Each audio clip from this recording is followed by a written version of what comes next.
Sa likod ng katahimikan ni Althea Reyes, siya pala ang tunay na utak sa likod ng mga proyektong ipinagmalaki ng kanyang asawa.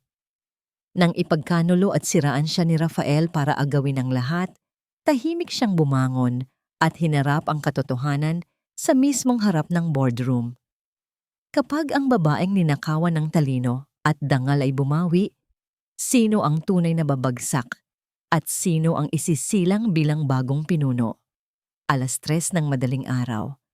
Ang tanging ilaw sa malawak na penthouse ay nagmumula sa 2 monitor na nakatutok kay Althea Reyes. Malamig na ang kape sa kanyang tabi, ngunit hindi niya ito alintana. Ang kanyang buong atensyon ay nasa libu-libong linya ng datos at komplikadong mga blueprint na naglalaman ng kinabukasan ng De Leon Prime Holdings. Isang critical na error. Isang maliit na pagkakamali sa load-bearing calculation ng Celestial Tower, ang kanilang pinakamalaking proyekto na kung hindi maagapan ay maaaring magdulot ng milyon-milyong pagkalugi at higit sa lahat, kahihiyan. 3 araw itong hindi napansin ng buong engineering team.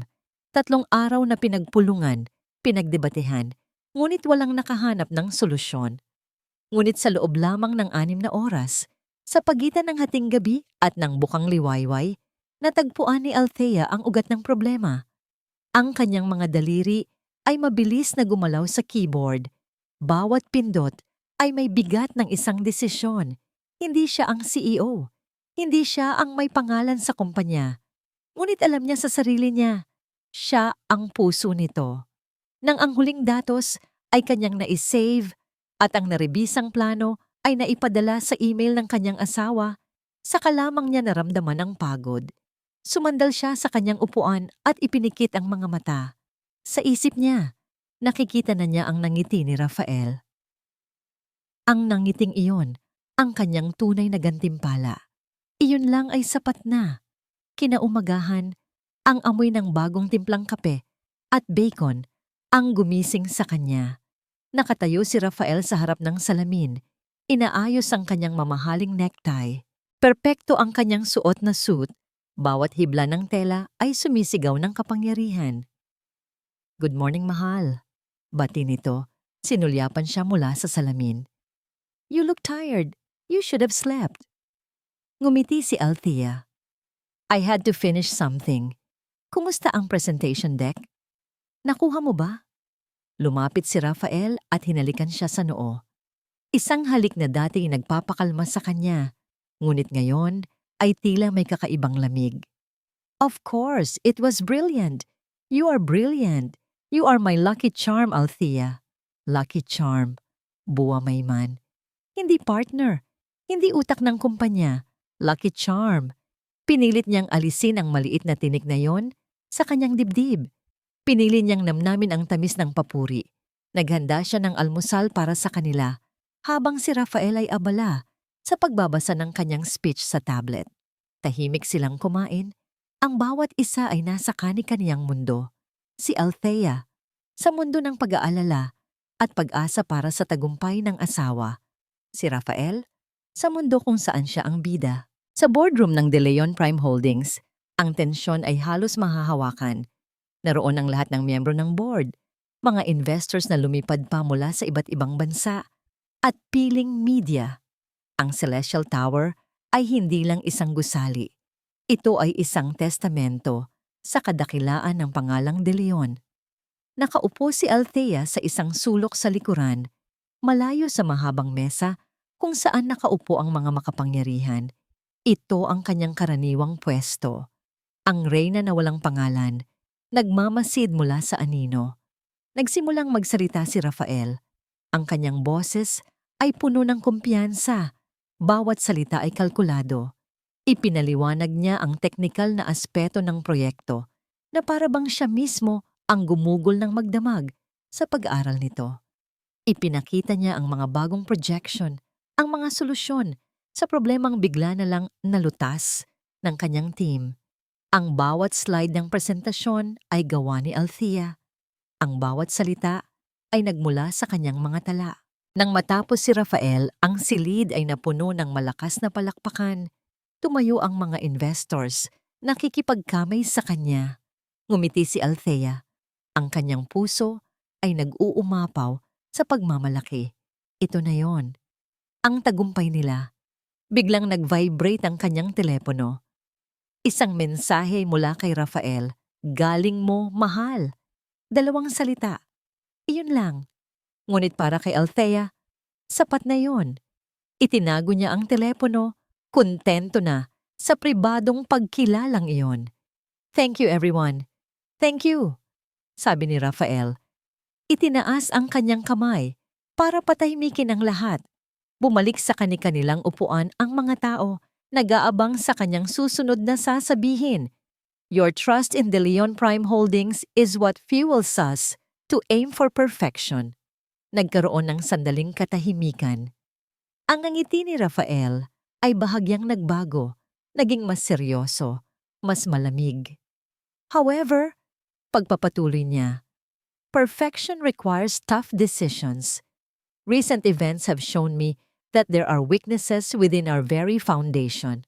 Weaknesses that could have compromised this entire project. Weaknesses that I, as the CEO, can no longer tolerate. Napakunot ang noo ni Althea. Saan papunta ito?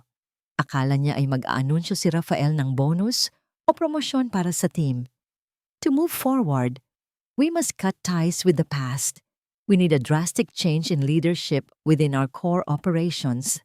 Sabi ni Rafael, ang kanyang mga mata ay naglakbay sa buong silid at sa huli, tumama ito sa mga mata ni Althea sa likuran. May kung anong kaba ang gumapang sa dibdib ni Althea. Ang mga tingin ng lahat ay nagsimulang bumaling sa kanya, sumusunod sa direksyon ng tingin ng CEO. Ngumiti si Althea, isang nangiting alanganin, iniisip na baka bibigyan siya ng pagkilala.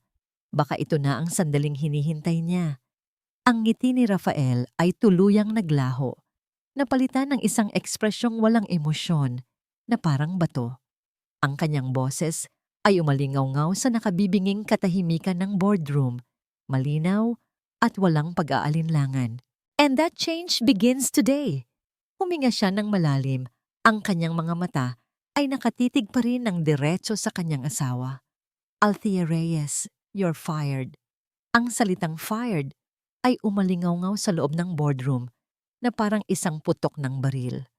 Para kay Althea, ang lahat ay biglang nag-slow motion. Ang mga bulungan ay naging isang ugong na walang kahulugan. Ang mga mukha ng mga miyembro ng board at investors ay lumabo. Naging mga mantsa ng kulay sa kanyang paningin. Ang tanging malinaw ay ang mukha ni Rafael, ang kanyang asawa, ang kanyang kasama, ang lalaking pinagkatiwalaan niya ng kanyang buong buhay na nakatayo roon, walang emosyon na parang estranghero, walang nakagalaw, walang nakapagsalita. Ang katahimikan ay mas mabigat pa kaysa sa sigawan. Pagkatapos ng tila isang kawalang hanggan, 2 unipormadong security personnel ang tahimik na lumapit sa kanya. Ang kanilang presensya ay masakit na katotohanan. Hindi ito masamang panaginip. Ma'am, sabi ng isa sa kanila, ang boses ay mababa at puno ng alanganin. Sumama po kayo sa amin. Hindi makagalaw si Althea. Ang kanyang mga paa ay tila nakabaon sa sahig. Ang kanyang mga mata ay nanatiling nakatitig kay Rafael, naghahanap ng kahit anong bahid ng pagsisisi, ng paliwanag. Ngunit wala. Malamig ang mga mata nito. Sarado. Nang marahan siyang hinawakan sa braso ng gwardiya, doon lamang siya natauhan. Tumayo siya, ang bawat galaw ay mabigat. Ang paglalakad mula sa kanyang upuan, sa likod patungo sa pinto, ay ang pinakamahabang paglalakad sa kanyang buhay. Bawat hakbang ay isang dagok sa kanyang dignidad. Ramdam niya ang daan-daang matang nakatutok sa kanya, mga matang puno ng awa, pagtataka, at para sa ilan, pagkutya. Sa kanyang pagdaan, nahagip ng kanyang tingin ang isang babae sa unahan, nakatayo malapit kay Rafael. Si Cassandra Velasco, ang bago nilang marketing head. Isang ngiti ang sumilay sa mga labi ni Cassandra. Isang ngiting hindi nakaligtas sa paningin ni Althea. Isang ngiti ng tagumpay. Kasabay ng pagbukas ng pinto ng boardroom, ay ang sunod-sunod na pag-flash ng mga kamera. Ang mga reporter na nag-aabang sa labas ay nagkagulo. Ang mga tanong ay parang mga bala na sunod-sunod na ipinaputok sa kanya, ngunit wala siyang narinig. Ang tanging nararamdaman niya ay ang kahihiyan na parang kumot na bumabalot sa buo niyang pagkatao habang mabilis siyang inilalayo ng mga gwardiya. Bago tuluyang sumara ang pinto, narinig niya ang malinaw na boses ni Rafael. I would like to introduce to you the new head of our Risk Management and Project Development, Miss Cassandra Velasco. Ang pinto ay nagsara at ang mundo ni Althea ay gumuho. Ang biyahe pa uwi ay puno ng nakabibinging katahimikan. Hindi naglakas loob ang driver na magsalita. Maging ang pamilyar na tanawin ng BGC ay tila naging dayuhan sa kanyang mga mata. Nang makarating siya sa kanilang penthouse, ang lugar na dati simbolo ng kanilang mga pangarap, ngayon ay parang isang malamig na kulungan. Ibinagsak niya ang sarili sa sofa. Doon, sa kalagitnaan ng katahimikan, nagsimulang bumuhos ang lahat. Ang pagkabigla ay napalitan ng sakit, at ang sakit ay unti-unting naging galit. Paano? Paano nagawa ni Rafael ito sa kanya? Pagkatapos ng lahat ng kanyang sakripisyo, ilang oras siyang nakatulala roon bago bumukas ang pinto. Pumasok si Rafael, niluwagan ang kanyang necktie na para bang isang normal na araw lamang ang natapos. Hindi niya tiningnan si Althea. Dumiretso siya sa bar at nagsali ng alak. Tumayo si Althea. Ang panginginig ng kanyang katawan ay napalitan ng isang nanlalamig na determinasyon. Bakit? Iyon lang ang salitang lumabas sa kanyang bibig. Isang salita na naglalaman ng lahat ng tanong, ng lahat ng sakit. Humarap si Rafael sa kanya. Ang baso ng alak ay nasa kanyang kamay. It was a business decision, Althea. Nothing personal. Nothing personal? Halos mabasag ang boses ni Althea sa hindi makapaniwalang tawa. Ibinigay ko ang 10 taon ng buhay ko sa kumpanyang yan. Ibinigay ko sa iyo ang lahat ng ideya ko. In public, Rafi? Sa harap ng lahat? Ganoon na lang ba ako kadaling itapon? You became careless, sabi ni Rafael. Ang boses ay kasing lamig ng yelo. Ang error sa Celestial Tower, iyon ay nangyari under your watch. I couldn't risk it. Kailangan kong ipakita sa board na seryoso ako sa pagprotekta sa kumpanya. Ako ang nag-ayos ng error na yon. Sigaw ni Althea. Ang mga luha ay nagsimula nang mamuo sa kanyang mga mata. Alam mo yan, ginamit mo ang solusyon ko sa presentation mo kanina. And I am grateful for that, sabi ni Rafael, lumapit sa kanya. Pero hindi nito binabago ang katotohanan na kailangan ng pagbabago. Masyado ka nang naging kampante. Sa paglapit ni Rafael, napansin ni Althea ang isang bagay sa may entrance hall. Mga kahon, mga karton na selyado. Ang kanyang mga gamit mula sa opisina, ang kanyang mga libro, ang kanyang mga personal na tropeyo, ang maliit na picture frame nilang dalawa na nakapatong sa kanyang desk. Napatigil siya. Plinano mo to? Hindi iyon tanong, kundi isang pahayag. Isang masakit na katotohanang biglang luminaw sa isip niya. Hindi ito dahil sa error. Plinano mo na ito. Hindi sumagot si Rafael, ngunit ang kanyang katahimikan ay sapat ng kumpirmasyon. Ang galit sa dibdib ni Althea ay sumiklab na parang apoy. Ang lalaking kaharap niya ay hindi na ang Rafi na minahal niya. Isa na siyang halimaw na nakasuot ng mukha nito. Umalis ka sa pamamahay ko, sabi ni Althea. Ang boses ay naging matigas. This is my house, Althea. Ang pangalan ko ang nasa titulo, sagot ni Rafael. Kumuha siya ng isang makapal na sobre mula sa kanyang briefcase at inilapag ito sa mesa. Pero hindi ako ganun kasama. This is a severance package, a generous one, at isang non-disclosure agreement. Pumirma ka lang at wala ka nang magiging problema. You can start a new life. Quietly, binuksan ni Althea ang sobre. Isang tseke na may napakalaking halaga at isang kontratang magpapatahimik sa kanya habang buhay. Gusto ni Rafael na bilhin ang kanyang katahimikan, Naburahin ang kanyang kontribusyon na parang hindi siya naging parte ng lahat. Iyon na ang huling dagok. Dahan-dahan niyang kinuha ang mga papel. Tiningnan niya si Rafael ng diretso sa mata. Ang mga luha ay tuyo na, napalitan ng apoy. At sa harap niya, pinunit niya ang tseke.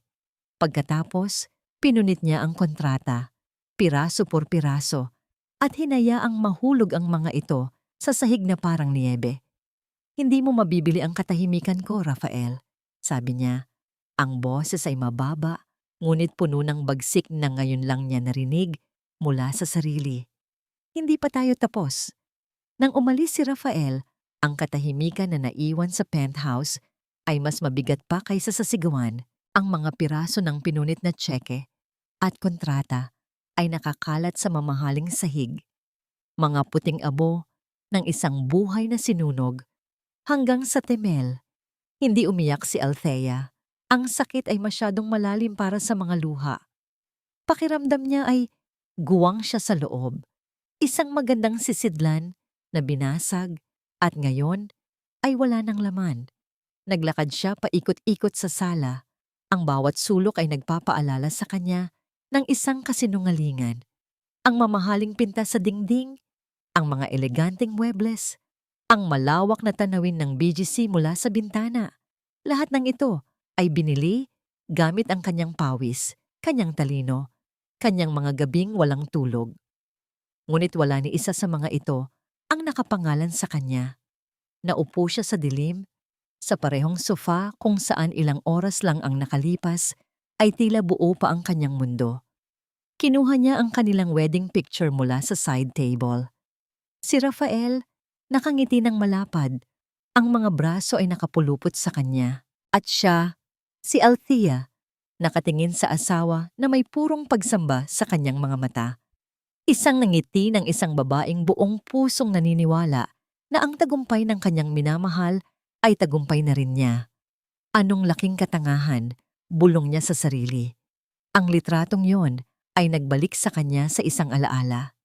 5 taon na ang nakalipas sa kanilang anibersaryo, katatapos lang nilang makuha ang kontrata para sa isang malaking condominium project. Si Althea ang gumawa ng buong feasibility study at risk analysis na nagpanalo sa kanila, ngunit si Rafael ang umakyat sa entablado para tanggapin ang parangal. Gabi-gabi, ipinagdiriwang nila iyon sa isang mamahaling restaurant. Hindi ka ba napapagod na laging nasa likod ko, mahal? Tanong ni Rafael sa kanya noon, habang hawak ang kanyang kamay sa ibabaw ng mesa. Ngumiti si Althea. Ang mahalaga ay nananalo tayo. Okay na ako doon. Hinigpitan ni Rafael ang hawak sa kamay niya. Huwag kang mag-alala. Sa tamang panahon, kikilalanin din nila ang reyna sa likod ng hari. Darating din tayo dyan. Ang pangakong yon, na dati nagbibigay sa kanya ng init at pag-asa, ngayon ay parang laso na sumusunog sa kanyang mga ugat. Kailan ang tamang panahon, Rafael? Kapag wala ka ng pakinabang sa akin, ang sakit ng katotohanan ay mas matindi pa sa sampal.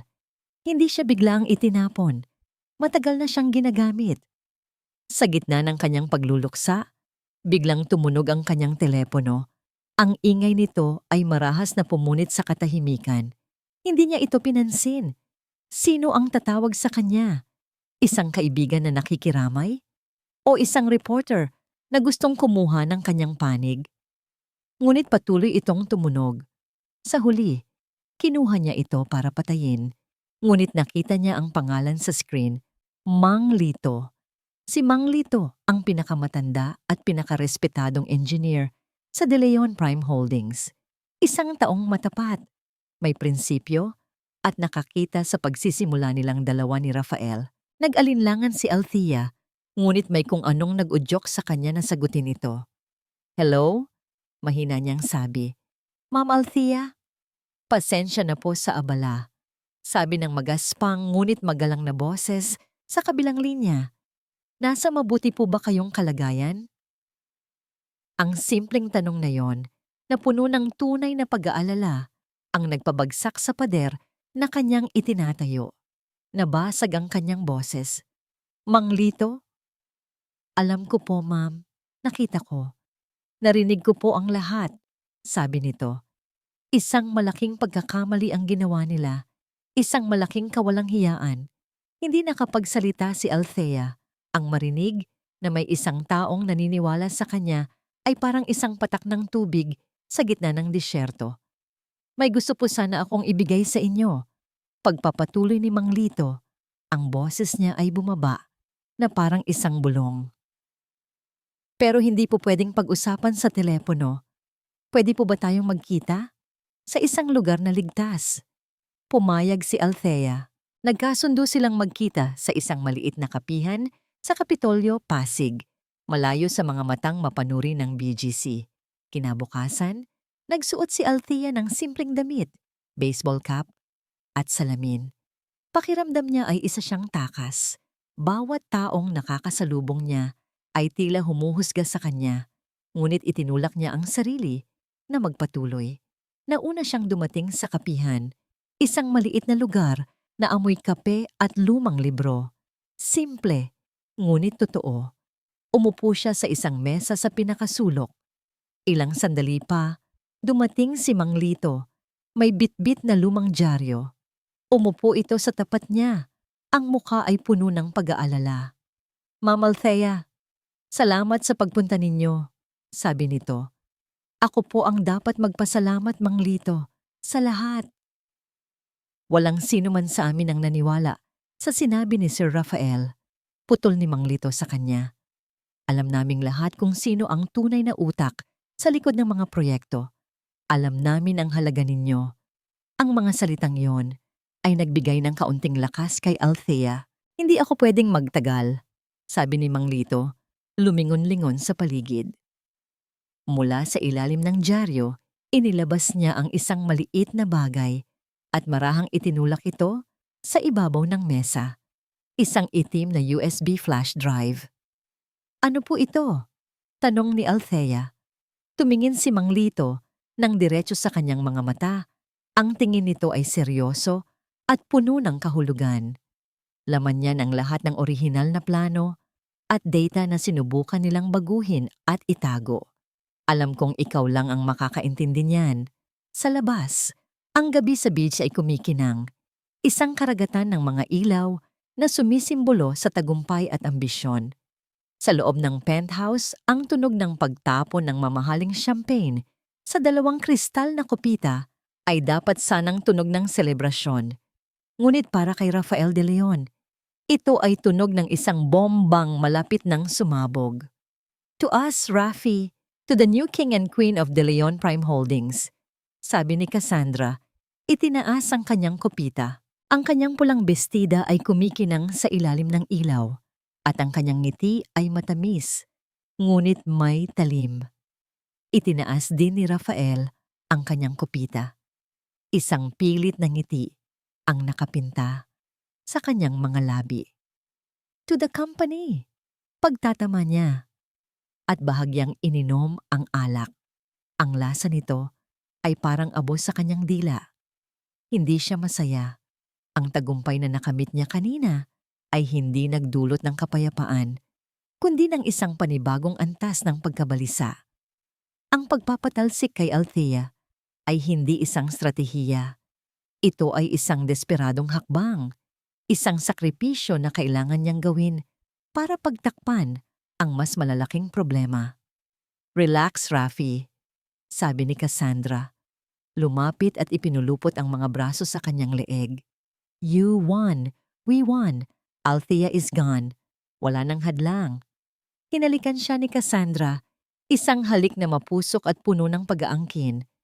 Ngunit hindi ito tinugon ni Rafael. Ang kanyang isip ay nasa ibang lugar, sa bumabagsak na stock prices ng kumpanya, sa mga nagagalit na tawag mula sa investors at sa isang anino na matagal nang bumubulong sa kanyang mga bangungot.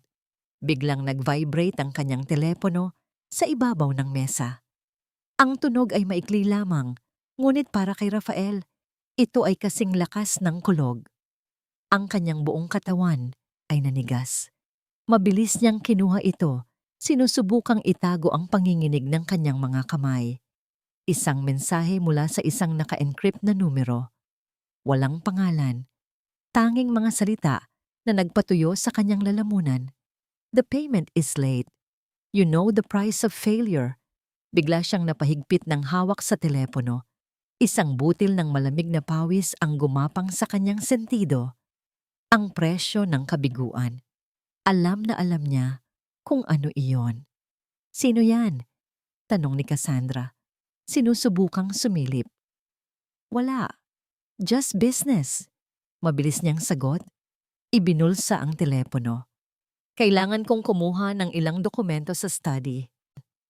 Umalis siya bago pa man makapagsalita si Cassandra. Iniwan itong nagtataka sa sala. Pagpasok niya sa kanyang study, agad niyang nilock ang pinto. Ang silid na ito, na dating nagpapakita ng kanyang kapangyarihan, ngayon ay tila isang selda. Dumiretso siya sa isang malaking painting sa dingding. Maingat itong inalis at inilantad ang isang itim na bakal na safe. Nanginginig ang kanyang mga kamay habang ipinapasok ang kombinasyon. Pagbukas nito, hindi ang mga papeles ng kumpanya o pera ang kanyang unang tiningnan. Kinuha niya ang isang lumang dokumento na nakatago sa pinakailalim. Isang makapal, nakabookbind na papel na halos naninilaw na sa katagalan. Isang thesis. Ang pamagat nito at ang pangalan ng may akda ay malinaw pa rin. Tinitigan niya ito na may halong takot at pagkasuklam na para bang ito ay isang makamandag na ahas. Ito ang pundasyon ng lahat. Ang orihinal na kasalanan. Ang sikretong hawak ng taong nagbabanta sa kanya ngayon. Mabilis niyang ibinalik ang thesis sa safe at hinarap ang tunay na problema, ang bayad. Kailangan niyang maglipat ng malaking halaga sa isang offshore account bago pa man mahuli ang lahat. Umupo siya sa kanyang mamahaling leather chair, binuksan ang kanyang laptop at nag-log in sa isang high-security international bank portal. Ang account na ito ay itinatag niya kasama si Althea. Maraming taon na ang nakalipas. Isang emergency fund daw. Ngunit sa totoo lang, ito ang taguan niya ng pera na hindi alam ng mga auditor. Ipinasok niya ang halaga. Nag-click sa transfer. Isang pulang kahon ang lumitaw sa screen. Transaction failed. Dual authorization required. Nanlaki ang mga mata ni Rafael. Dual authorization. Si Althea. Sa lahat ng ari-arian na naipangalan niya sa sarili niya, ang account na ito, ang pinakaimportante sa lahat, ay nakalimutan niya. Nangangailangan pa rin ito ng permiso ni Althea para sa anumang malaking withdrawal. Sinubukan niyang i-override ang system gamit ang lahat ng access na mayroon siya bilang primary account holder. Ngunit paulit-ulit lang ang lumalabas na mensahe. Access denied. Access denied. Access denied. Ang babaeng itinapon niya. Ang babaeng inalipusta niya sa harap ng buong mundo. Hawak pa rin nito ang susi sa kanyang kaligtasan, ang kanyang pagkatalo. Isang galit na hindi niya mapigilan ang biglang kumulo sa loob niya.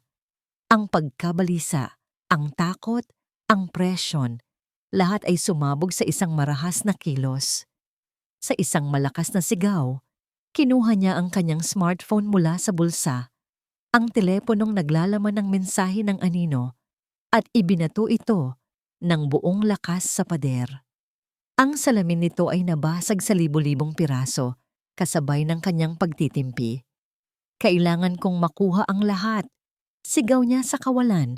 Ang kanyang boses ay basag at puno ng desperasyon. Lahat. Iniwan ni Althea ang kapihan na may bigat at gaan sa kanyang puso. Bigat dahil sa katotohanang kinumpirma ng kilos ni Mang Lito na may malaking kabulukan sa loob ng kumpanya. At gaan dahil sa kauna-unahang pagkakataon sa loob ng 2 araw, hindi na siya nag-iisa. Ang maliit na itim na USB sa kanyang kamay ay hindi lang basta data. Ito ay isang sandata, isang susi. Ang penthouse ay hindi na isang tahanan. Ito ay teritoryo ng kalaban. Alam niyang hindi siya maaaring bumalik doon. Kaya't sa halip na umuwi, Nagtungo siya sa isang maliit na apartment sa Mandaluyong na minana pa niya sa kanyang lola. Isang lugar na matagal na niyang hindi nabibisita. Isang lugar na alam niyang ligtas dahil hindi ito alam ni Rafael. Ang amoy ng lumang kahoy at alikabok ang sumalubong sa kanya. Maliit ang espasyo, malayong malayo sa karangyaan ng kanyang dating buhay. Ngunit sa katahimikan ng 4 na sulok na yon, naramdaman niya ang isang bagay na matagal nang nawala. Kalayaan. Hindi siya nagsayang ng oras. Ang unang ginawa niya ay bumili ng isang murang laptop at isang printer. Pagbalik niya sa apartment, ang maliit na lamesa sa kainan ay naging kanyang war room. Isinaksak niya ang USB. Ang mga luhang dapat sanang pumatak ay naging apoy sa kanyang mga mata. Hindi ito oras ng pag-iyak. Ito ay oras ng pagtutuos. Bumukas ang mga file, daan-daang folder, libu-libong dokumento, mga blueprint, financial statements, email threads, risk assessment reports. Para sa iba, ito ay isang gubat ng impormasyon. Ngunit para kay Althea, ito ang kanyang kaharian. Bawat numero, bawat linya ay pamilyar sa kanya. Sinimulan niyang i-print ang mga mahahalagang dokumento.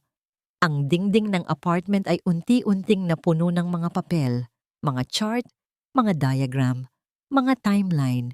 Ang kanyang sulat kamay ay pumuno sa mga espasyo. Nagkokonekta ng mga ebidensya, gumuguhit ng mga pulang linya sa pagitan ng mga pangalan at numero. Mula sa isang wasak na babae, isang bagong Althea ang isinilang, isang strategist, isang investigador, isang kalaban na tahimik na naghahanda para sa digmaan. Ilang oras ang lumipas. Ang kanyang atensyon ay nakuha ng isang folder na may label na Special Projects, Accruals. Sa loob nito, natagpuan niya ang isang serye ng mga wire transfer. Maliit sa simula, ngunit papalaki ng papalaki. Ang lahat ay patungo sa iisang kumpanya, Velvet Horizon Imports. Napakunot ang noo ni Althea. Hindi niya kailanman narinig ang kumpanyang iyon. Sinubukan niyang hanapin ito sa listahan ng mga accredited suppliers ng De Leon Prime, ngunit wala. Isang mabilis na paghahanap sa internet ang nagbigay sa kanya ng sagot. Ang Velvet Horizon Imports ay isang shell company, nakarehistro sa isang abandonadong address sa Panama at walang anumang record ng operasyon. At ang pinakamalaking transfer na nagkakahalaga ng milyon-milyong dolyar ay ginawa 3 araw lamang bago siya sibakin. Ang dahilan na nakalagay, consultancy fee for Celestial Tower. Sinungaling, bulong ni Althea sa sarili. Siya ang gumawa ng lahat ng consultancy work para sa proyektong yon. Ito ay pagnanakaw. Malinaw na pagnanakaw. At ang approval para sa transfer, pirmado ni Rafael de Leon. Alam niyang kailangan niya ng tulong para matrace ang pera. May naalala siyang isang dating kaibigan mula sa kolehiyo. Si Ben, isang henyo sa cybersecurity na ngayon ay nagtatrabaho para sa isang malaking tech firm sa Singapore. Ayaw niyang idawit ito ng direkta, kaya't gumawa siya ng isang anonymous na email account. Nagpadala siya ng maikling mensahe. Ben, old friend, I need a favor. Can you trace the real owners of a shell company for me? No questions asked. It's a matter of justice. Isinara niya ang email. Alam niyang maaaring tumanggi si Ben, ngunit kailangan niyang subukan. Habang naghihintay, ipinagpatuloy niya ang paghahalongkat. Kailangan niya ng mas marami pang ebidensya. Naalala niya ang kanilang shared cloud server, isang digital na imbakan ng lahat ng kanilang mga file. Personal man o pang negosyo, mula pa noong sila ay nagsisimula pa lamang. Nag-login siya, umaasang makahanap ng mga lumang financial records o mga naunang draft ng mga kontrata. Ang kanyang mga mata ay nag-scan sa mga pamilyar na pangalan ng folder. Finances, projects, personal. Ngunit isang folder ang nakakuha ng kanyang pansin. Isang folder na matagal na niyang hindi nakikita, na halos nakalimutan na niya. University Archive, Dahil sa kuryosidad, binuksan niya ito. Naglalaman ito ng kanilang mga lumang assignment, mga research paper, mga larawan mula sa kanilang college days. Ngunit isang file sa pinakailalim ang nagpatigil sa pagtibok ng kanyang puso. Ang pangalan ng file ay simple lang, ngunit para kay Althea, ito ay parang isang multo mula sa nakaraan. Reyes Althea Thesis sa Final PDF. Ang kanyang hininga ay biglang naging mababaw. Ang kanyang thesis, ang thesis na buong akala niya ay nawala magpakailanman nang masira ang kanyang hard drive 1 linggo bago ang deadline noon. Iniyakan niya yon ng husto at si Rafael ang umalo sa kanya. Si Rafael ang nagsabi, "Huwag kang mag-alala, tutulungan kitang gumawa ng bago." Nanginginig ang kanyang kamay habang iginagalaw ang cursor papunta sa file. Paanong napunta ito rito? Akala niya. Nag-double-click siya. Dahan-dahang nag-load ang PDF sa screen, bawat porsyento ay parang isang suntok sa kanyang sikmura. At nang tuluyan itong bumukas, ang unang pahina ay sumalubong sa kanya, ang kanyang pangalan, ang kanyang pamagat, ang resulta ng 1 taon ng kanyang dugo at pawis. Buhay ito. Narito ito. Hindi ito nawala. Ang hangin sa loob ng maliit na apartment ay tila ninakaw mula sa mga baga ni Althea. Ang kanyang mga mata ay nakapako sa screen sa pamagat at pangalan na nakasulat doon. Ang kanyang thesis. Buhay. Buo. Hindi nawawala. Ang unang pumasok sa isip niya ay pagkalito. Paano? Naalala niya ang gabing iyon. 10 taon na ang nakalipas. Ang panik, ang pag-iyak, ang pakiramdam ng kabiguan ng sabihin ng computer technician na corrupted beyond recovery ang kanyang hard drive. Si Rafael ang nasa tabi niya, niyayakap siya, pinapatahan, nanginginig ang kanyang mga daliri habang minamanipula ang mouse. Binuksan niya ang isang bagong tab sa browser.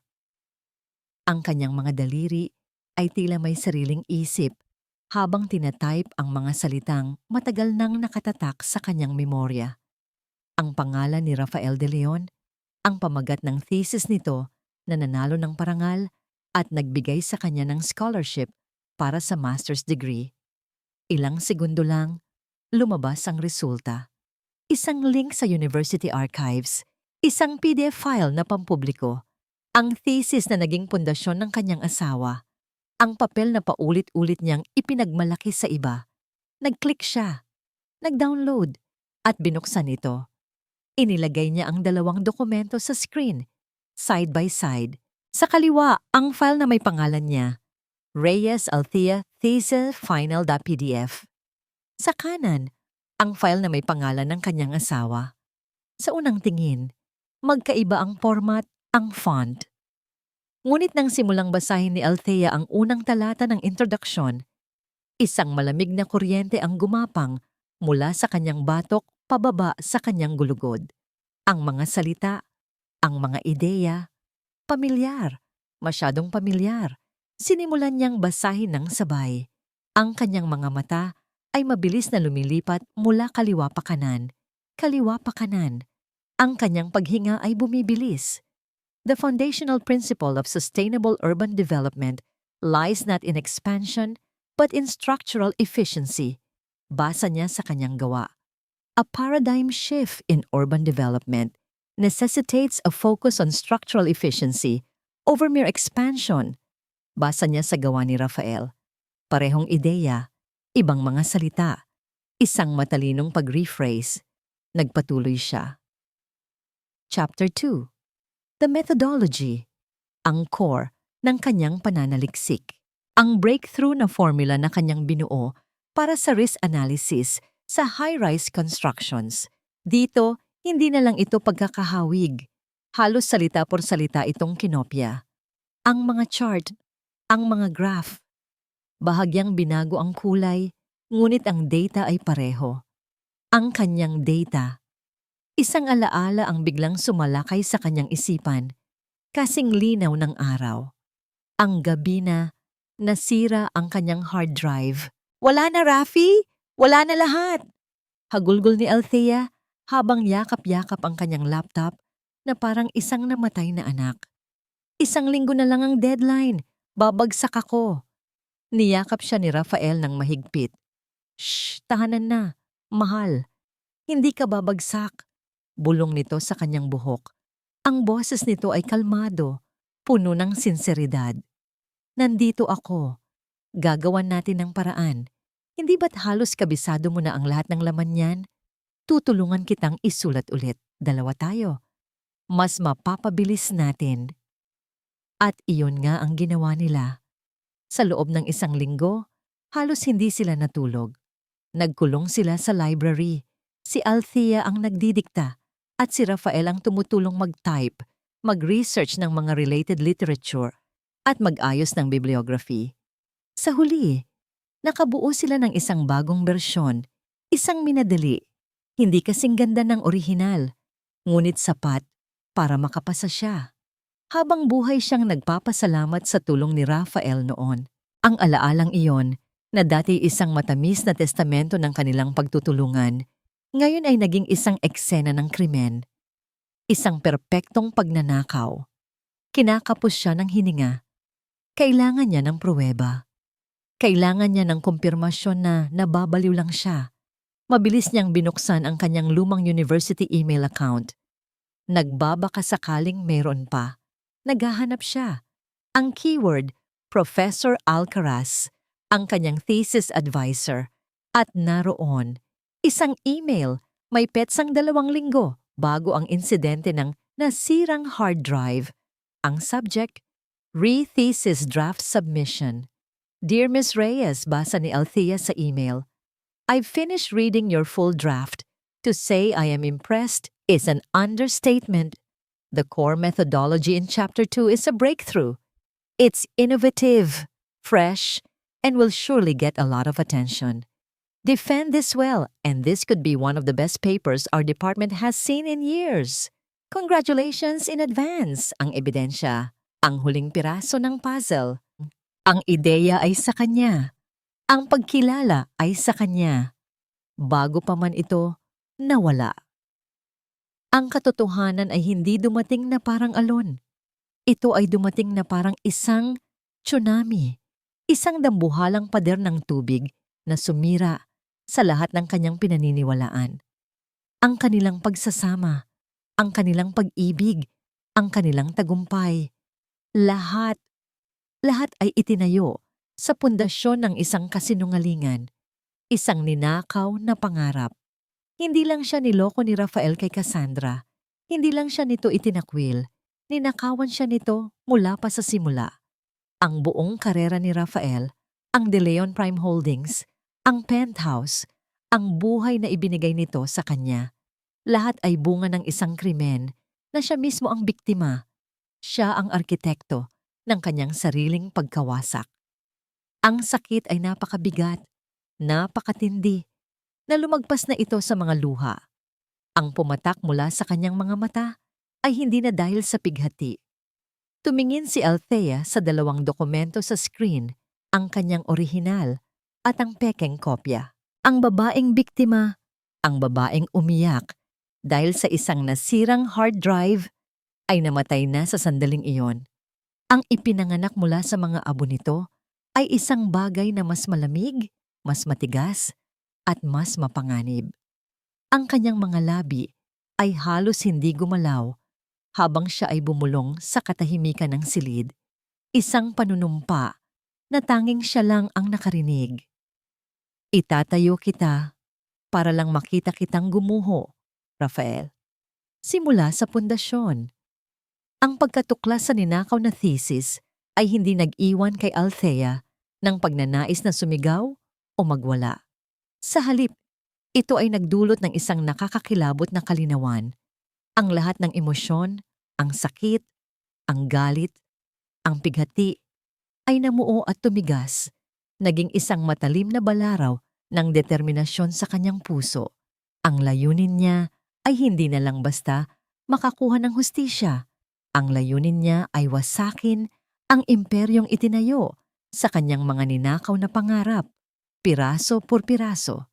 Kinabukasan, Lumabas siya ng apartment. Ngunit hindi na siya ang babaeng nagtatago sa ilalim ng baseball cap.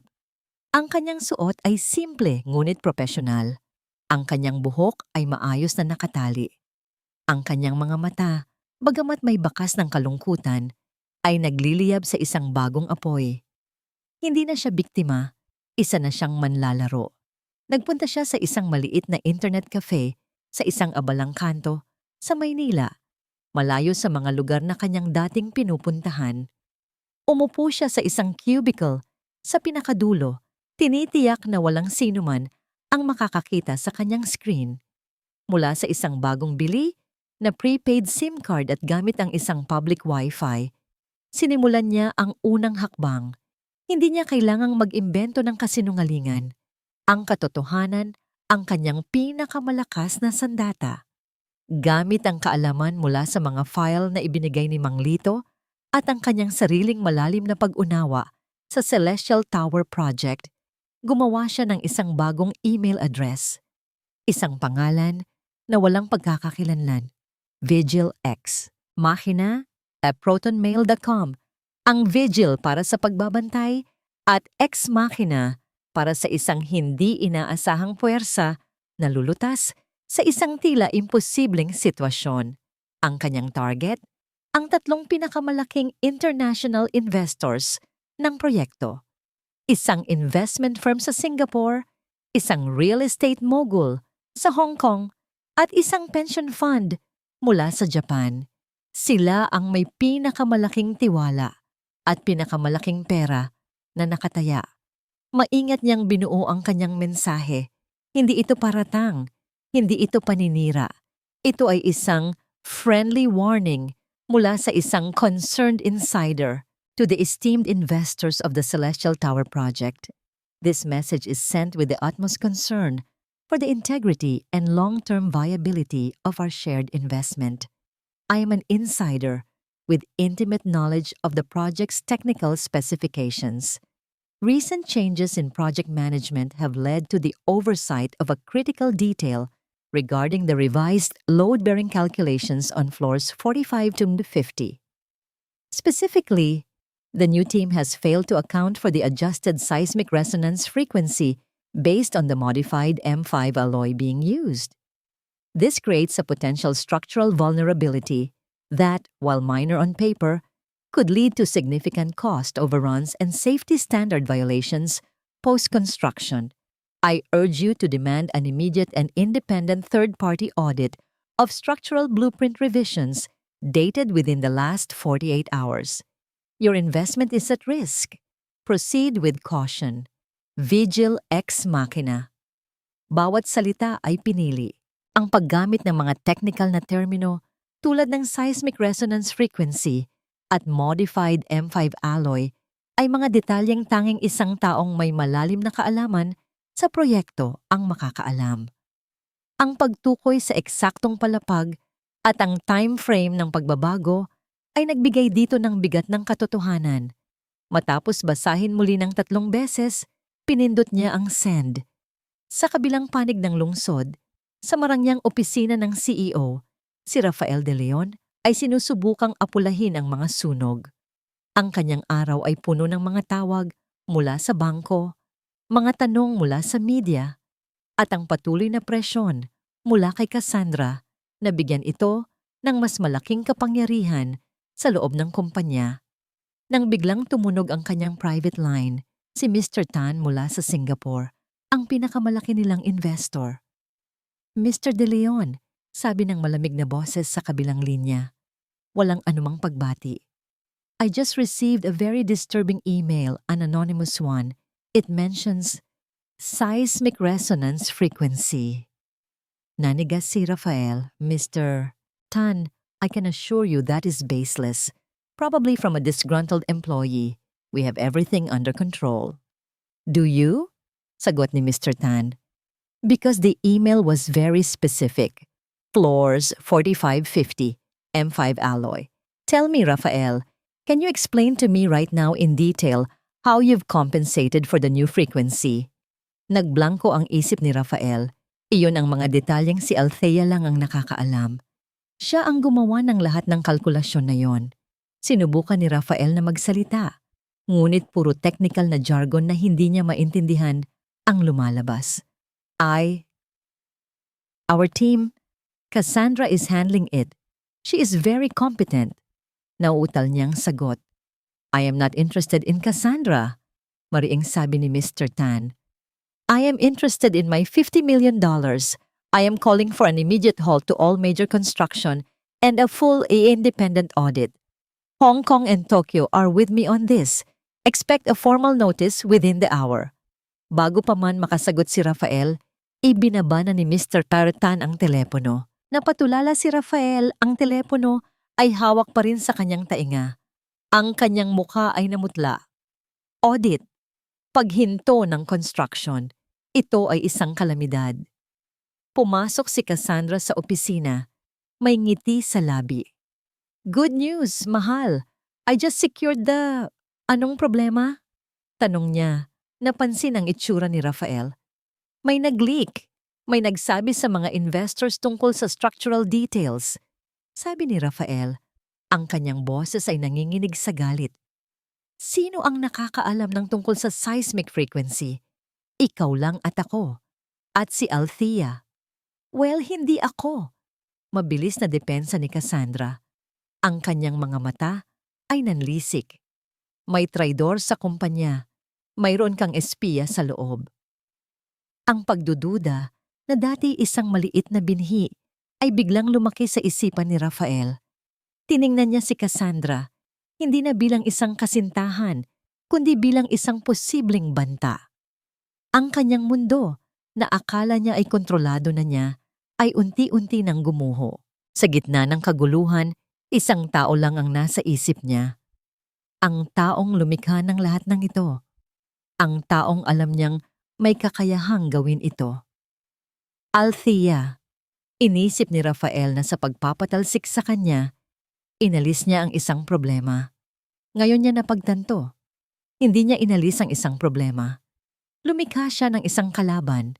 At ang kalaban na yon ay mas matalino, mas mapanganib, at mas nakakakilala sa kanya kaysa sa inaakala niya. Nang gabing iyon, sa isang marangyang bar, nakipagpulong si Rafael kay Cassandra. Ang kanilang relasyon ay biglang nabalot ng tensyon at kawalan ng tiwala. May nagsabi sa kanila, ikaw ba yon? Sino ang kakampi mo dito? Sigaw ni Rafael, hinawakan ng mahigpit ang braso ni Cassandra, ang kanyang paranoia ay nasa kasukdulan. Habang si Rafael ay nalulunod sa kanyang paranoia, si Cassandra Velasco naman ay naglalaro ng sarili niyang chess game. Ang sigaw ni Rafael sa bar ay hindi nakapagdulot sa kanya ng takot, kundi ng inis. Si Rafael na dati isang makapangyarihang kasangkapan ay nagiging isang pabigat, isang desperadong lalaki na madaling magkamali. Kinabukasan, habang ang buong De Leon Prime Holdings ay nagkakagulo dahil sa nakaambang audit, si Cassandra ay tahimik na lumabas ng gusali para sa isang importanteng lunch meeting. Ngunit hindi siya pumunta sa isang pangkaraniwang restaurant. Nagtungo siya sa isang pribadong silid sa isang 5-star hotel sa Makati, isang lugar na kilala sa pagiging diskreto. Pagpasok niya, isang lalaking nasa edad 50 na may buhok na medyo napuputian na at suot ang isang mamahaling suit ang naghihintay sa kanya. Siya si Mr. Julian Acosta, ang may-ari at CEO ng Acosta Land, ang pinakamalaking karibal ng De Leon Prime Holdings. Cassandra, bati ni Mr. Acosta. Tumayo at nag-alok ng upuan. Mukhang maganda ang nagiging resulta ng iyong trabaho. Nagkakaroon ng kaunting gulo, Julian. Sabi ni Cassandra, umupo at nagsali ng wine para sa sarili. Wala sa tono niya ang pagiging empleyado. Tono ito ng isang kasosyo. Nagsisimula ng magduda si Rafael at ang anonymous email na yon, hindi galing sa akin, may iba pang gumagalaw sa anino. Hindi nagulat si Mr. Acosta. Inaasahan ko na yan. Ang isang imperyong binuo sa kasinungalingan ay madaling gumuho. Ang mahalaga, Naroon ka sa loob kapag nangyari iyon. Hindi umibig si Cassandra kay Rafael. Siya ay isang ahas na maingat na inilagay sa paraiso. 2 taon na ang nakalipas nang unang lumapit sa kanya si Julian Acosta. Si Cassandra noon ay isang ambisyosang marketing executive sa ibang kumpanya na kilala sa kanyang husay at sa kanyang kakayahang gawin ang lahat para makuha ang gusto. Ang alok ni Acosta ay simple. Akitin si Rafael de Leon, pasukin ang kanyang kumpanya at ang kanyang buhay. At sa tamang panahon, tulungan si Acosta na kunin ang De Leon Prime sa pinakamababang halaga. Ang kapalit, isang malaking halaga ng pera at isang mataas na posisyon sa pinagsamang kumpanya. Para kay Cassandra, hindi ito mahirap na desisyon. Ang pag-ibig ay para sa mga mahihina. Ang kapangyarihan at pera, iyon ang totoo. Ang audit na ito, ang perpektong pagkakataon. Sabi ni Acosta, ang kanyang mga mata ay kumikinang sa pagkalkula. Habang abala sila sa paghahanap ng mga structural anomalies, kailangan kong makuha ang pinakaimportanteng bagay. Ang Project Phoenix data. Sabi ni Cassandra, naunawaan agad ang ibig sabihin nito. Ang Project Phoenix ang susunod na malaking proyekto ng De Leon Prime, isang revolutionary smart city design. Ito ay mas malaki at mas ambisyoso kaysa sa Celestial Tower. Ang data nito, ang mga plano, ang mga supplier, ang financial models ay nagkakahalaga ng bilyon-bilyon. Kopyahin mo ang lahat. Utos ni Acosta. Bawat file, bawat blueprint, gamitin mo ang gulo. Gamitin mo ang tiwala sa iyo ni Rafael. Iyan ang magiging huling pako sa kanyang kabaong.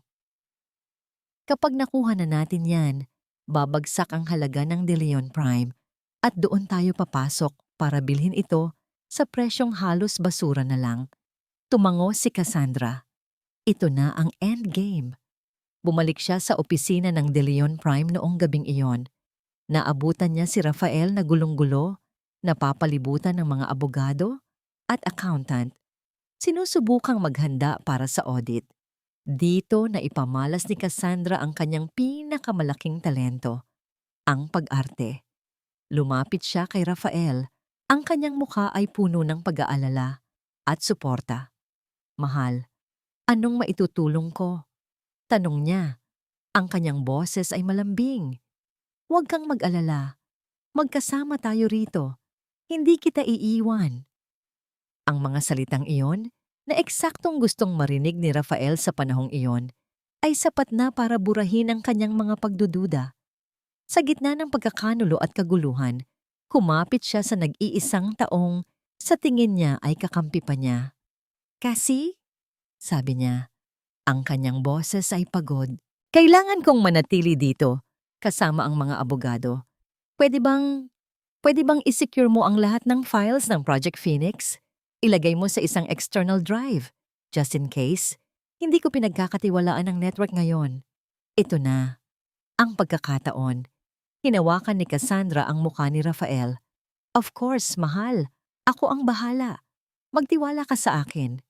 Nang iwan siyang mag-isa ni Rafael sa server room, ang malamig at tahimik na puso ng kumpanya, isang mapanlinlang na ngiti, ang sumilay sa mga labi ni Cassandra. Kinuha niya mula sa kanyang mamahaling bag hindi lang isang ordinaryong external drive, kundi isang high-speed data cloning device na ibinigay sa kanya ni Acosta. Isang maliit na itim na kahon na kayang kopyahin ang isang buong server sa loob lamang ng ilang minuto. Isinaksak niya ang device. Isang maliit na asul na ilaw ang umilaw. Senyales na nagsisimula na itong gumana. Ang isang progress bar ay lumitaw sa maliit na screen ng device. Queens, 1%. Tumingin si Cassandra sa paligid ng malamig na silid. Ito ang sentro ng imperyo ni Rafael de Leon. At sa loob ng ilang minuto, ang kaluluwa ng imperyong iyon ay mapupunta na sa kanyang mga kamay. Copying. 15%. Narinig niya ang mga yabag sa labas. Mabilis niyang itinago ang device sa likod ng isang server rack. at umarteng inaayos ang ilang mga cable. Dumaan lang ang isang security guard. Bumalik siya sa device. Copying. 50% ang bawat porsyento ay isang hakbang palapit sa kanyang tagumpay at isang hakbang palapit sa tuluyang pagbagsak ng lalaking nagtiwala sa kanya. Copying. 99% complete. Marahan niyang tinanggal ang device, itinago ito pabalik sa kanyang bag, at kinuha ang ordinaryong external drive. Naglipat siya ng ilang hindi importanteng file dito para may maipakita kay Rafael. Lumabas siya ng server room. Ang kanyang mukha ay kalmado, na para bang wala siyang ginawang masama. Ngunit sa loob ng kanyang bag, dala-dala niya ang bomba na tuluyan ng wawasak sa De Leon Prime Holdings. Habang si Cassandra ay abala sa kanyang palihim na pagtataksil, si Althea naman ay naghahanda para sa kanyang susunod na hakbang. Ang unang bato na kanyang ibinato, ang email sa mga investors, ay nagdulot ng malaking alon. Ngayon, oras na para sa ikalawang, mas malaking bato. Ang kanyang target, ang financial fraud. Nakatanggap siya ng email mula kay Ben, ang kanyang kaibigan sa cybersecurity. Maikli lang ang mensahe. I traced it. The money from Velvet Horizon was funneled through 3 more accounts in Cayman and Switzerland. But the final destination is a personal trust fund. The sole beneficiary is Cassandra Velasco. Be careful, A. This is bigger than you think. Kinumpirma nito ang kanyang hinala, ngunit idinagdag nito si Cassandra sa larawan. Hindi lang ito pagnanakaw ni Rafael, kasabwat ang kanyang kirida. Ito ang ebidensyang kailangan niya para tuluyang idiin silang dalawa. Ngunit bago pa man niya magamit ang impormasyong ito, naunahan siya ni Rafael. Si Rafael de Leon, na nakakulong sa isang sulok, pinipiga ng mga investors, ng audit, at ng aninong tumatawag sa kanya, ay gumawa ng isang desperadong hakbang na karaniwan sa mga hayop na nasusukol. Ang manakmal. Kung babagsak siya, sisiguraduhin niyang may hihilahin siyang kasama pababa. At sino pa ang mas perpektong target kundi ang babaeng alam niyang may kakayahang wasakin siya. Isang gabi, habang si Althea ay abala sa pag-aayos ng kanyang mga ebidensya sa kanyang maliit na apartment, napansin niyang biglang nag-ingay ang kanyang telepono. Sunod-sunod na notifikasyon mula sa mga news apps at pagkatapos, mga text mula sa iilang natitira pa niyang kaibigan. Althea, is this true? OMG, nakita mo na ba ang balita? Call me! Napakunot ang noo niya. Binuksan niya ang isang malaking news portal at sa mismong front page, nakita niya ang kanyang sariling mukha. Isang litratong kinuha noong masaya pa sila. Sa tabi ng isang nagliliyab na headline, Disgruntled Ex-Executive, Althea Reyes, accused of corporate sabotage and embezzlement in the Leon Prime scandal. Nabitawan niya ang kanyang telepono. Ang artikulo ay isang obra maestra ng paninira. Nakasaad dito na si Althea Reyes dahil sa inggit at galit matapos matanggal sa trabaho dahil sa kapabayaan ang siyang nasa likod ng pag-leak ng mga maling impormasyon sa mga investors. Ayon sa isang anonymous source na malapit sa kumpanya, si Althea di umano ang lumikha ng mga ghost account at shell companies kasama na ang Velvet Horizon Imports para magnakaw ng milyon-milyon mula sa kumpanya sa loob ng maraming taon. Ang mga dokumentong ipinakita sa artikulo ay mukhang kapani-paniwala.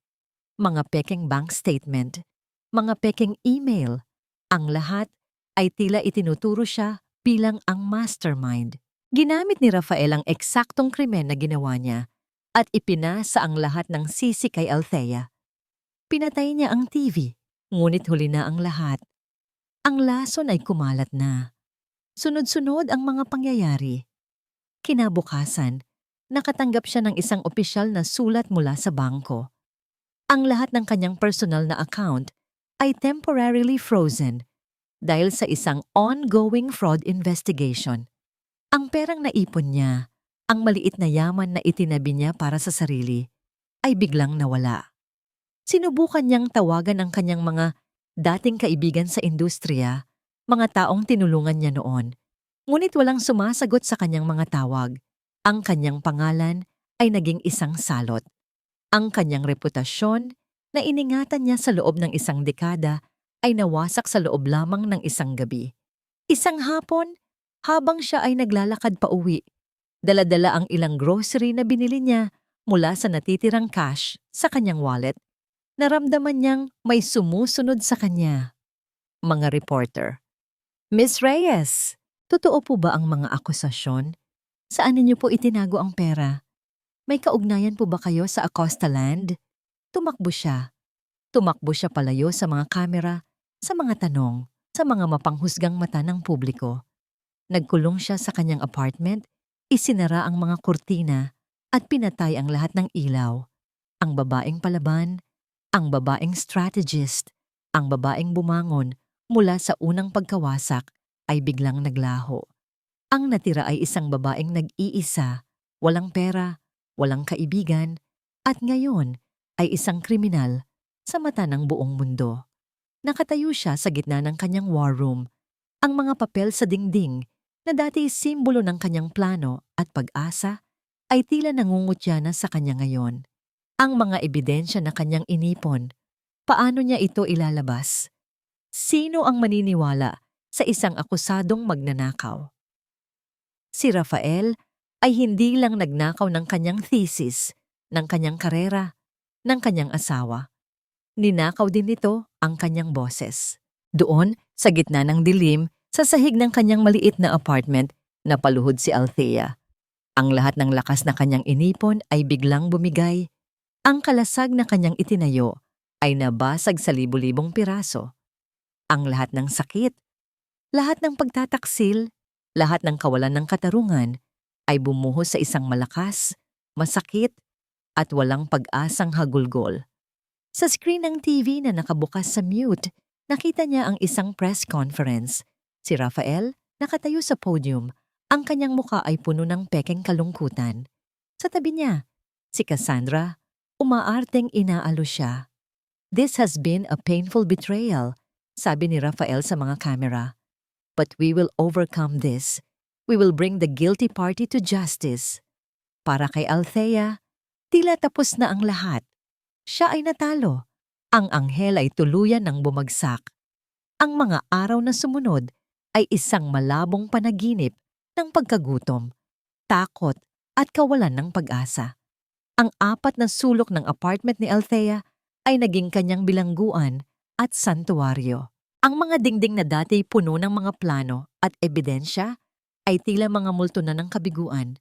Ang bawat pagtunog ng telepono, ang bawat katok sa pinto, ay nagdudulot sa kanya ng matinding kaba. Pulis? Media? Isang notice of eviction? Isang gabi. Sa gitna ng kanyang pag-iisa, isang mahinang katok ang muling umalingaw-ngaw. 3 marahang katok. Hindi ito agresibo tulad ng sa mga reporter, ngunit hindi ito pinansin ni Althea. Nagtalukbong siya ng kumot, umaasang sino man iyon ay aalis na lang. Ngunit muling tumunog ang katok. At may kasama itong boses, mahina, ngunit malinaw mula sa siwang ng pinto. Ma'am Althea, si Lito po ito. Mang Lito. Ang pangalang iyon ang nag-iisang sinag ng liwanag sa kanyang madilim na mundo. Dahan-dahan siyang bumangon, nanginginig ang kanyang mga kamay habang binubuksan ang pinto. Nakatayo roon si Mang Lito. Ang kanyang muka ay puno ng pag-aalala. May dala siyang isang supot ng mainit na pandesal at isang bote ng tubig. Hindi ito nagsalita. Pumasok lang ito, inilapag ang dala sa mesa, at kumuha ng baso para salinan siya ng tubig. Ang simpleng gesto na yon, ang pag-aalaga na walang paghuhusga, ay mas mabisa pa sa anumang salita. Uminom po muna kayo, ma'am, sabi nito. Sumunod si Althea. Habang umiinom, napatingin si Mang Lito sa mga papel sa dingding. Nakita niya ang mga koneksyon, ang mga pulang linya, ang buong larawan ng krimen na binuo ni Althea. Hindi kami naniniwala sa kanila, ma'am, sabi ni Mang Lito. Ang kanyang boses ay matatag. Walang sino man sa mga matatagal na empleyado ang naniwala. Alam namin ang totoo. Anong silbi niyon, Mang Lito? Sagot ni Althea. Ang boses ay basag. Sinira na nila ako. Ang pangalan ko. Ang reputasyon ko. Wala nang maniniwala sa akin. Hindi po totoo yan, sabi ni Mang Lito. May kinuha siya mula sa kanyang lumang shoulder bag. Hindi ito isang USB. Ito ay isang bagay na mas luma, mas personal. Isang maliit, itim na notebook na ang mga pahina ay naninilaw na at ang sulok ay tupi-tupi na. Ano po yan? Tanong ni Althea. Logbook ko po ito, paliwanag ni Mang Lito. Mula pa noong junior designer pa lang si Sir Rafael, dito ko po isinusulat ang lahat ng importanteng detalye, mga tanong, at mga utos na hindi opisyal para may sarili akong record. Binuklat niya ang notebook sa isang partikular na pahina. Ang petsa ay 10 taon na ang nakalipas. Ang sulat kamay ni Mang Lito ay maliit at teknikal. Naalala ko po ito, sabi ni Mang Lito, itinuturo ang isang entry. Panahong ginagawa ninyo pareho ang inyong thesis. Laging nagtatanong sa akin si Sir Rafael. Mga tanong na kakaiba para sa isang estudyante. Mga tanong tungkol sa seismic resonance frequency, sa M5 alloy applications, mga konseptong alam kong kayo ang unang nag-aral. Isinulat ko po dito ang mga tanong niya dahil nagtaka ako. At nang mabasa ko ang thesis ninyo pagkatapos, naintindihan ko ang mga tanong niya. Ay mga kabanata mula sa pag-aaral ninyo. Kinuha ni Althea ang notebook, ang mga petsa, ang mga salita. Ito ang nawawalang piraso. Ang USB ay digital na ebidensya, ngunit ito ay isang pisikal na testamento. Isang patunay mula sa isang respetadong tao na ang interes ni Rafael sa mga konseptong iyon ay nagsimula sa parehong panahon na nawala ang kanyang thesis. Ito ang usok na magpapatunay kung nasaan ang apoy. Isang bagong lakas ang dumaloy sa mga ugat ni Althea. Hindi ito galit. Ito ay isang malamig at matibay na determinasyon. Tumingin siya kay Mang Lito. May emergency board meeting bukas para opisyal na tanggalin si Rafael base sa rekomendasyon ng mga investor. Ngunit ang plano niya ay baliktarin ito. Gamitin ang issue ko para makuha ang simpatsya nila at manatili sa pwesto. Labanan niyo po sila, ma'am, sabi ni Mang Lito. Tumango si Althea. Ang kanyang mga mata ay hindi na mata ng isang biktima. Kinuha niya ang kanyang telepono. May isang miyembro ng board, si Mr. Elizalde, isang matandang lalaki na palaging naniniwala sa merito at hindi sa palabas. Siya ang kanyang tinawagan. Mr. Elizalde, Althea Reyes here. Sabi niya nang sagutin nito ang tawag. Ang kanyang boses ay hindi na nanginginig. Ito ay kalmado at may awtoridad. Alam ko ang tungkol sa meeting bukas. Hindi ko hihilingin na maniwala kayo sa akin ngayon. Ang hinihiling ko lang ay 5 minuto. Bigyan niyo ako ng 5 minuto sa meeting na yon at ipapakita ko sa inyo kung sino ang tunay na traidor sa De Leon Prime Holdings. Nagkaroon ng sandaling katahimikan sa kabilang linya. Pagkatapos ay isang sagot. 5 minutes, not a second more. Kinabukasan, hindi na ang babaeng wasak ang humarap sa salamin. Ang babaeng nakatayo roon ay isang mandirigma na naghahanda para sa kanyang huling laban. Ang kanyang buhok ay maayos na nakapusod. Ang kanyang suot ay isang matapang na itim na pantsuit. Ang tanging alahas niya ay isang simpleng hikaw. Ang kanyang mukha ay may kaunting makeup. Sapat lang para takpan ang mga bakas ng pag-iyak. Ngunit hindi sapat para itago ang determinasyon sa kanyang mga mata. Samantala, sa boardroom, si Rafael De Leon ay nasa gitna ng kanyang pinakamagaling na pag-arte. Ang kanyang boses ay puno ng pekeng pagsisisi at sakit. At yan, mga ginoo at ginang, ang buong katotohanan, sabi niya sa board. Ako ay naging biktima, tulad ninyong lahat, ng isang kasakimang hindi ko inaasahan. Ang pinsalang idinulot ni Althea Reyes ay malaki, ngunit tinitiyak ko sa inyo, sa aking pamumuno, ibabangon ko ang kumpanyang ito mula sa abo. Nagsimulang tumango ang ilang miyembro ng board na dadala sa kanyang drama. Si Cassandra ay nakaupo sa likod niya, ang perpektong imahe ng isang sumusuportang kasama.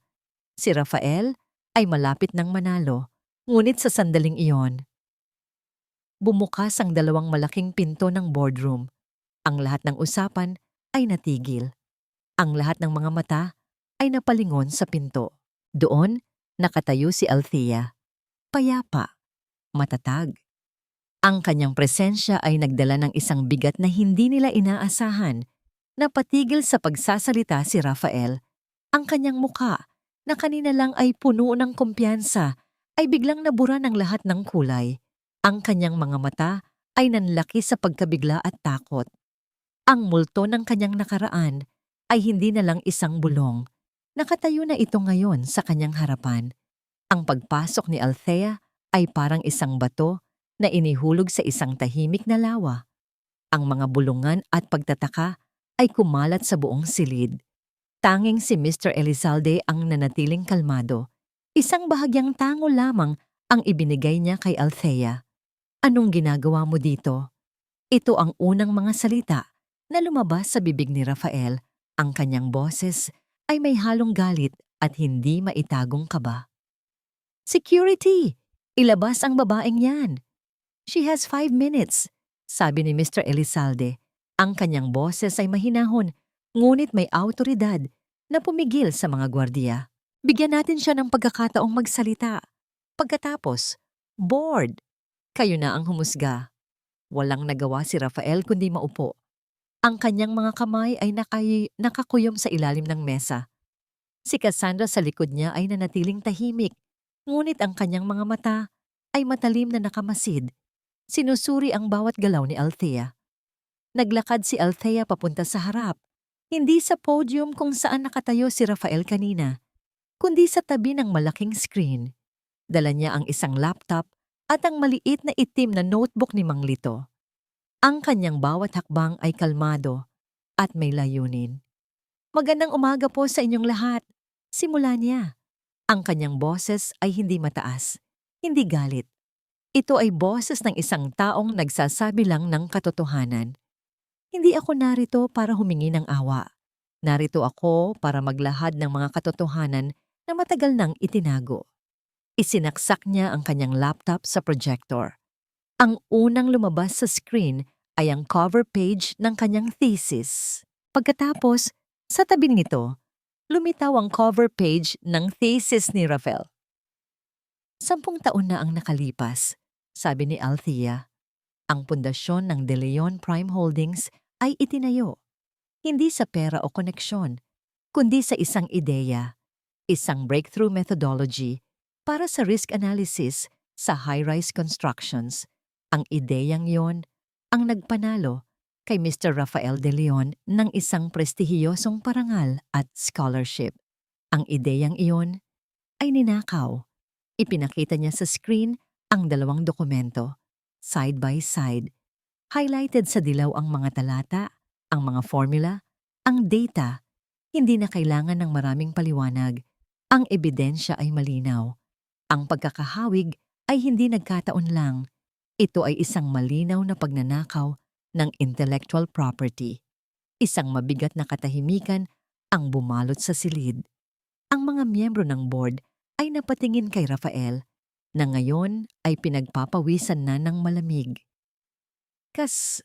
Kasinungalingan yan, sigaw ni Rafael. Pinapaniwala niya ako noon na sa kanya ang ideya. Ako ang biktima dito. Talaga ba? Mahinahong tanong ni Althea. Tumingin siya kay Mang Lito na tahimik na pumasok at nakatayo sa may pintuan. Mang Lito? Maaari niyo po bang basahin ang entry sa inyong logbook, dated October 14, 10 years ago? Kinuha ni Mang Lito ang kanyang notebook. Ayon po sa tala ko, tinanong ako ni Sir Rafael kung ano ang practical application ng seismic resonance frequency sa M5 alloy. 1 linggo po bago masira ang hard drive ni Ma'am Althea. Ang testimonya ni Mang Lito, 1 taong may integridad na kilala ng lahat, ang siyang nagdiin sa unang pako. Nagpatuloy si Althea.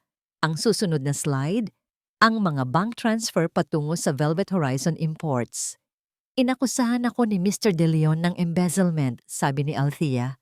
At tama siya, mayroon ngang pagnanakaw na nangyari. Ngunit hindi ako ang may gawa.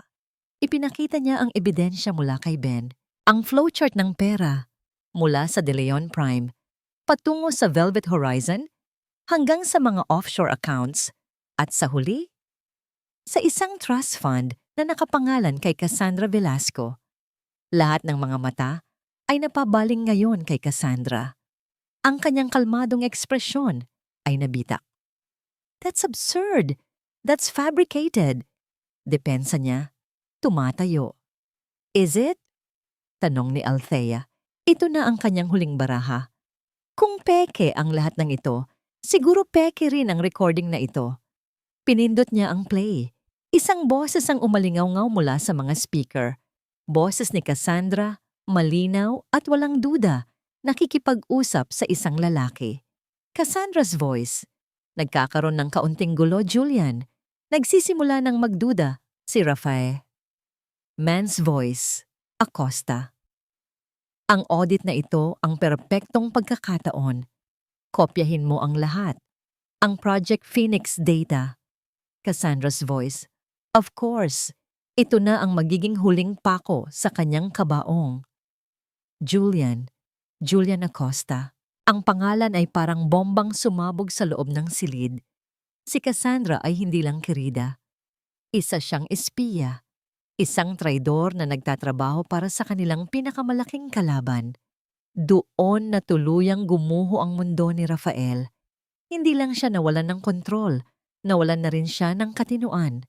Ang babaeng ipinagpalit niya sa kanyang asawa, ang babaeng pinagkatiwalaan niya, ay siya ring naghukay ng kanyang libingan. Ahas ka!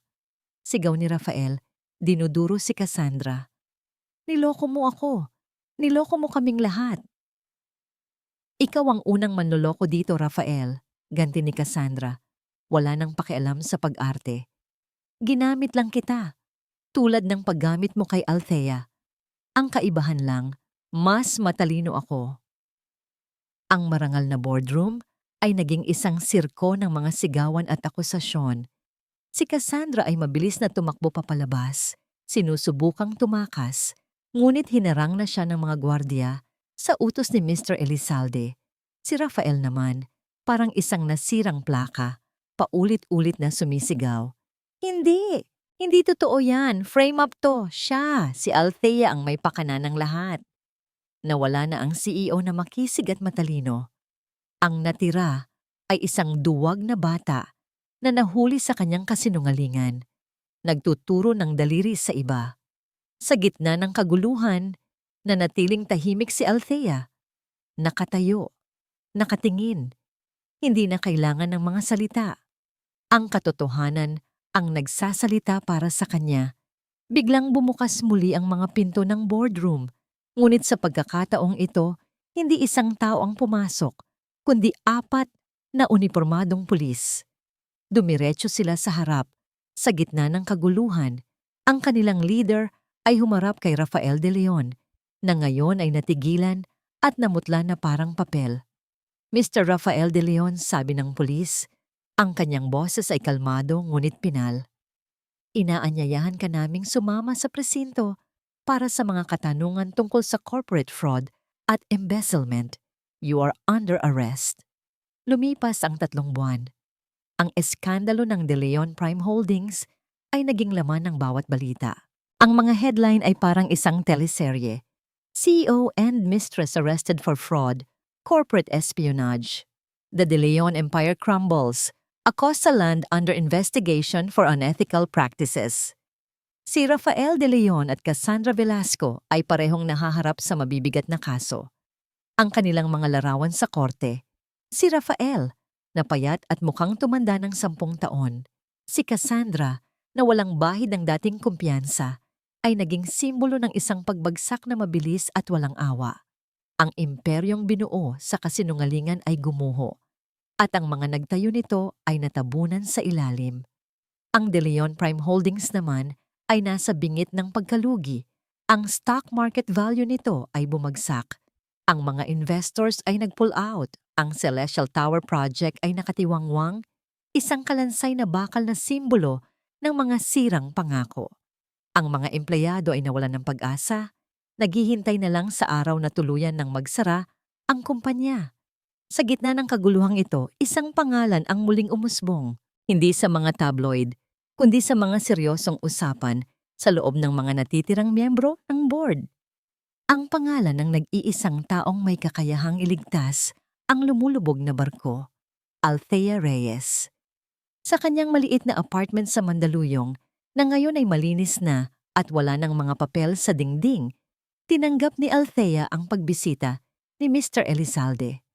"Althea, iha," sabi ng matanda, matapos tanggapin ang isang tasang tsa. "Ang kumpanya ay mamamatay na, ngunit naniniwala kami, ang board, na may pag-asa pa, kung ang tamang tao ang mamumuno." Tumingin si Althea sa labas ng bintana. Ang kanyang pangalan ay nalinis na, ang katotohanan ay lumabas, ngunit ang sakit ng nakaraan ay nag-iwan ng peklat. "Bakit po ako?" tanong niya. "Pwede naman po kayong kumuha ng iba." "Dahil ang kumpanyang ito, sa simula't simula pa lang, ay dapat sayo," mariing sabi ni Mr. Elizalde. "Ang puso't kaluluwa ng De Leon Prime ay nanggaling sayo. Ikaw lang ang may karapatan at kakayahang buhayin itong muli. Hindi bilang De Leon Prime, kundi bilang isang bagay na bago, isang bagay na totoo." Ang alok ay simple. Bumalik, hindi bilang isang empleyado, kundi bilang ang bagong Chief Executive Officer. Pinag-isipan ito ni Althea ng mabuti. Ang isang bahagi niya ay gustong talikuran na lang ang lahat at magsimula ng isang bagong buhay na malayo sa lahat ng sakit na idinulot ng kumpanyang iyon. Ngunit may isa pang bahagi, ang bahaging hindi namatay, ang bahaging lumaban, na nagsasabing hindi pa tapos ang kwento. Ito ay hindi para kay Rafael. Ito ay para sa mga empleyadong tulad ni Mang Lito na nanatiling tapat. Ito ay para sa kanyang sarili, para patunayang ang kanyang talino ay para sa paglikha, hindi para sa pagkasira. Tinanggap niya ang alok. Ang kanyang unang araw bilang CEO ay hindi sa isang marangyang opisina. Ginanap ito sa lubi ng gusali, kaharap ang lahat ng natitirang empleyado. Ang kanilang mga mukha ay puno ng pag-aalinlangan at takot. "Alam ko ang iniisip ninyo," simula ni Althea. Ang kanyang boses ay umaalingaw-ngaw sa tahimik na labi. "Natatakot kayo, nawalan kayo ng tiwala, at hindi ko kayo masisisi." Naglakad siya sa gitna nila. Ang pangalang De Leon ay nabahira ng kasinungalingan. Kaya simula ngayon, ang pangalang iyon ay ibabaon na natin sa limot. Itinaas niya ang isang bagong logo sa screen sa likod niya. Simple lang ito. Malinis, walang korona, walang magarbong disenyo. Tanging dalawang salita, Reyes Development Group. "Ito na tayo ngayon," sabi ni Althea. "Hindi natin itatayo ang mga pangarap sa ninakaw na pundasyon. Magsisimula tayo sa kung anong totoo, sa talento ninyo, sa sipag ninyo, at sa integridad natin. Ibabangon natin ang kumpanyang ito, hindi para sa iisang tao, kundi para sa ating lahat." Sa unang pagkakataon sa loob ng maraming buwan, isang palakpak ang narinig sa loob ng gusali. Nagsimula ito sa isang tao, pagkatapos ay dalawa, hanggang sa ang buong labi ay napuno ng tunog ng pag-asa. Makalipas ang ilang buwan, nakatayo si Althea sa loob ng opisina na dati pagmamay-ari ni Rafael. Ang mga mamahaling muebles ay pinalitan ng mga simpleng disenyo. Ang malaking painting na nagtatago ng safe ay wala na. Pinalitan ng isang malaking whiteboard na puno ng mga plano at ideya para sa mga bagong proyekto. Kinuha niya ang isang picture frame sa kanyang mesa.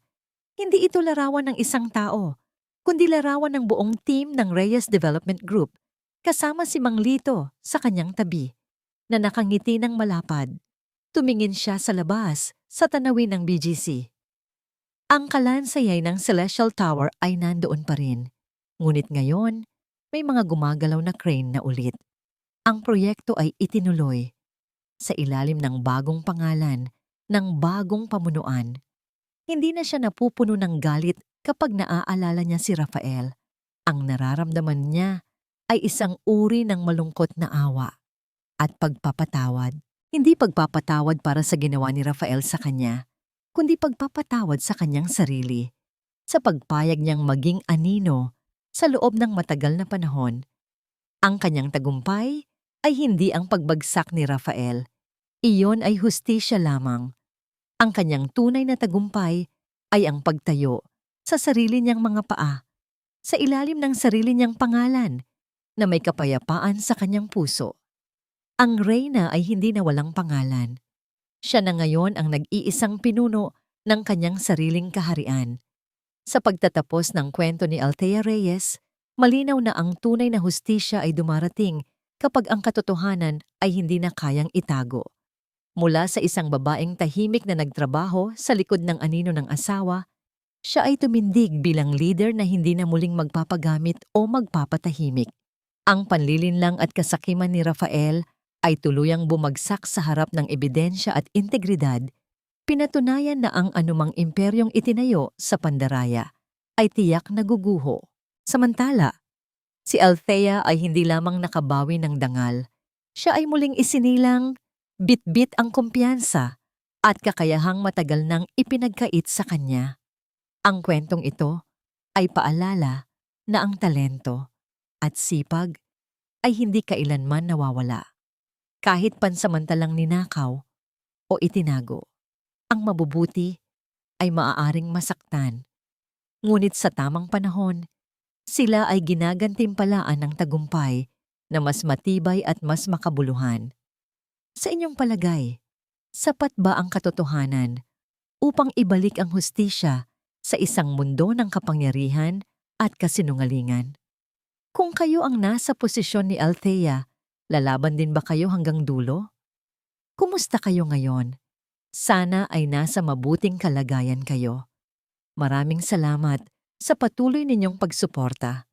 Inaanyayahan ko kayong ibahagi ang inyong saloobin dahil mahalaga sa akin ang bawat isa sa inyo at ang inyong mga kwento.